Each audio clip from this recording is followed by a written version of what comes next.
बड़ी खबर आप देखिए, आपदा प्रबंधन द्वारा अधिसूचना जारी की गई है और इसमें जोशीमठ नगर पालिका को आपदा प्रबंधन अधिनियम के तहत आपदा प्रभावित क्षेत्र घोषित किया गया है।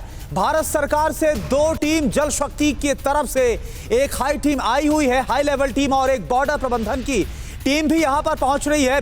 जोशीमठ के नगर पालिका क्षेत्र में निर्माण कार्य पर हमने रोक लगा दी है। जो भी लोग स्थायी रूप से विस्थापित किए गए उन्हें ड्राई फ्रूट्स दिए जा रहे हैं। ये जो जानकारी है वो निकलकर सामने आ रही है। जेके बंसल साहब हमारे साथ लगातार बने हुए पूर्व एनडीएमए सदस्य हैं। बंसल साहब, आप बता रहे थे कि किस तरह से इन हालातों में लोगों को रेस्क्यू किया जाता है, कैसे उन्हें शिफ्ट किया जाता है, लेकिन सर जैसा कि हमारे संवाददाता विपिन भी बता रहे हैं, हालात वहां पर यह है कि एक हफ्ते पहले अगर 500 घरों में दरारें आई तो अब 600 से ज्यादा घर हो गए। ये लगातार दायरा फैलता जा रहा है, तो ये कितना बड़ा चैलेंज होगा रेस्क्यू करने के लिए, चिन्हित करने के लिए कि कैसे पूरा ये शिफ्टिंग का काम किया जाएगा। क्या आप सिलाई सीखने के लिए हजारों रुपए खर्च करने के लिए चिंतित हैं? फ्रीडम ऐप को डाउनलोड करें, 40 घंटों का टेलरिंग कोर्स देखिए और खुद का टेलरिंग बिजनेस शुरू करें। बहुत बड़ा चैलेंज है और जब ये दरारें आई थी उसी समय इसका समाधान होना चाहिए था। जैसे बताया कि 1926 में भी वहाँ प्रॉब्लम हुई थी। कुछ लोगों की एक तो परवाह नहीं करते और एडमिनिस्ट्रेशन भी इस चीज़ को ध्यान में नहीं रखता। 2013 में मैंने शिमला में जाके विजिट किया था जब मैं एनडीएमए मेंबर था, और हमने एक मॉक ड्रिल भी की थी। तो मैंने ये बताया था कि जिस तरह का कंस्ट्रक्शन यहाँ पे आ रहा है ये बहुत खतरनाक है। तो एडमिनिस्ट्रेशन इस चीज़ को, मैंने उनके सामने ये बात रखी भी थी जी। तो एडमिनिस्ट्रेशन को ये ध्यान रखना चाहिए कि खतरा नहीं लेना है। और अभी कोई भी वैज्ञानिक का बताना ये कि कौन सा जगह सुरक्षित है, क्या होने वाला, बहुत डिफिकल्ट है।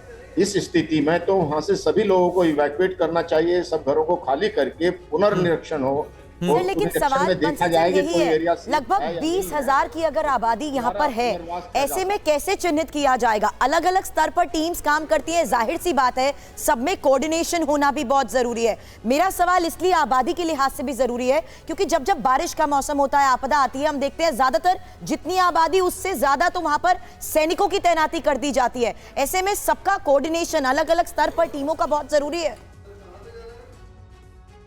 कोऑर्डिनेशन तो ये जो एनडीएमए बना था और एनडीएमए में ये मॉक ड्रिल की जाती है और वहाँ सभी टीमों का कोऑर्डिनेशन करके एक सेंट्रल कंट्रोल रूम बन जाता है जिसमें कि कोऑर्डिनेशन मिलिट्री के साथ भी या कोई हेलीकॉप्टर की आवश्यकता है। अच्छा। उसकी सबका कोऑर्डिनेशन का एक स्टैंडिंग इंस्ट्रक्शंस हैं और ये मॉक ड्रिल के द्वारा स्थापित जो सब चीज़ें हैं जिसमें कि किसी तरह की कोई परेशानी नहीं होनी चाहिए और इवैक्यूएशन का काम बड़ी तेजी से और लेकिन बंसल साहब यहाँ पर सबसे बड़ा पॉइंट ये है कि आमतौर पर जब किसी एक इलाके पर खतरा मंडराता है तो लोगों को सुरक्षित जगहों पर पहुंचा दिया जाता है। यहाँ पर पूरा का पूरा जोशीमठ जो है वो खतरे में नजर आ रहा है। ऐसे में स्ट्रैटेजी क्या होगी अगर आप बता सकें?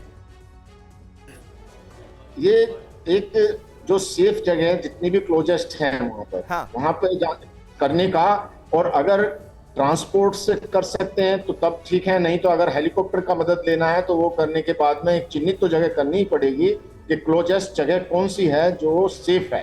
तो सेफ होने का बहुत जरूरी है, नहीं तो अगर आसपास में जहां ऑलरेडी आपदा है, जहां वहां ऑलरेडी लैंडस्लाइड है, उस जगह किया जाए और दोबारा वहां जाए तो कोई फायदा नहीं उससे। विपिन ये बताइए कि सरकार की तरफ से ऐसा कोई इलाका क्या चिन्हित किया गया है क्या जहां पर बड़े पैमाने पर लोगों की शिफ्टिंग होगी जोशीमठ से?